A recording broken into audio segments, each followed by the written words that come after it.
আজি কিষাণ বিদ্যাপীঠ উচ্চ মাধ্যমিক বিদ্যালয়ত সেউজ বিত্ত ফাউণ্ডেশ্যনৰ দ্বাৰা প্ৰস্তাৱিত জুবিন গাৰ্গ অৰ্কিড উদ্যান ক্ষেত্ৰ আৰু মাৰ্চ মাহত অনুষ্ঠিত হ'বলগীয়া জুবিন গাৰ্গ প্ৰকৃতি মহোৎসৱ 2026 সম্পৰ্কে এক গুৰুত্বপূৰ্ণ সভা অনুষ্ঠিত হয়।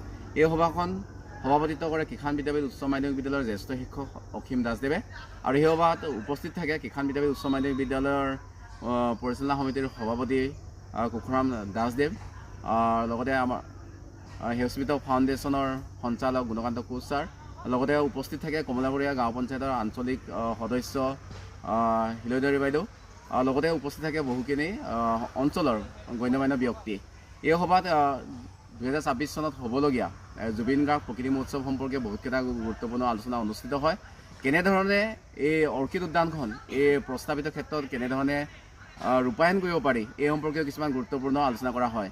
ইয়াত আমি বিভিন্ন অঞ্চলৰ পৰা সংগ্ৰহ কৰি আৰু বিভিন্ন মানুহৰ পৰা দান বৰঙণিৰে অহা অৰ্কিড আমি এই যিটো অঞ্চল এই অঞ্চলত অৰ্থাৎ যিটো আমি অৰ্কিড উদ্যান ক্ষেত্ৰ হিচাপে নিৰ্বাচন কৰিছোঁ আমি সেউজ বিত্ত ফাউণ্ডেশ্যনে, তাত লগোৱাৰ কথা ভাবিছোঁ আৰু সকলোৰে সহযোগিতা আমি কামনা কৰিছোঁ।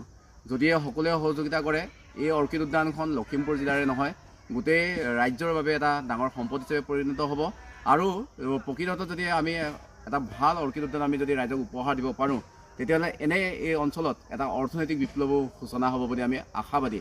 গতিকে এই আশা লৈ আমাৰ উপস্থিত থকা সকলো বিশিষ্ট ব্যক্তিসকলে আমাক সহায় সহযোগ কৰাৰ প্ৰতিশ্ৰুতি দিয়ে আৰু এই সহায় সহযোগিতা লৈ তেওঁলোকৰ পৰামৰ্শ মতে আমি অনাগত দিনত এই যিখন প্ৰস্তাৱিত জুবিন গাৰ্গ অৰ্কিড উদ্যান ক্ষেত্ৰখন আমি গঢ়ি তুলিম আৰু গঢ়ি তুলি আমি ৰাইজৰ কাৰণে আমি মাৰ্চ মাহত আমি মুকলি কৰিম। গতিকে আমি আশা কৰিছোঁ সকলো ৰাইজে আমাক সহায় সহযোগিতা কৰিব আৰু ৰাইজৰ সহায় সহযোগিতা অবিহনে এনে এটা ডাঙৰ প্ৰকল্প ৰূপায়ণ কৰাটো আমাৰ কাৰণে যিটো সম্ভৱ নহয়। গতিকে আমি আকৌ এবাৰ ৰাইজক এই অনুষ্ঠানৰ প্ৰতি সঁহাৰি জনাই তেওঁলোকে আমাক অৰ্কিড আমালৈ উপহাৰ আগবঢ়াওক, লগতে যিকোনো ধৰণৰ আমি যিবিলাক কাৰ্যসূচী ৰূপায়ণ কৰিম সকলো ক্ষেত্ৰতে তেওঁলোকে সক্ৰিয় সহযোগ কৰি আমাক সহায় সহযোগিতা আগবঢ়াব বুলি আমি সেউজ বিত্ত ফাউণ্ডেশ্যনৰ সকলো বিষয়ৰ বাবে আমি আশা প্ৰকাশ কৰিলোঁ। ধন্যবাদ।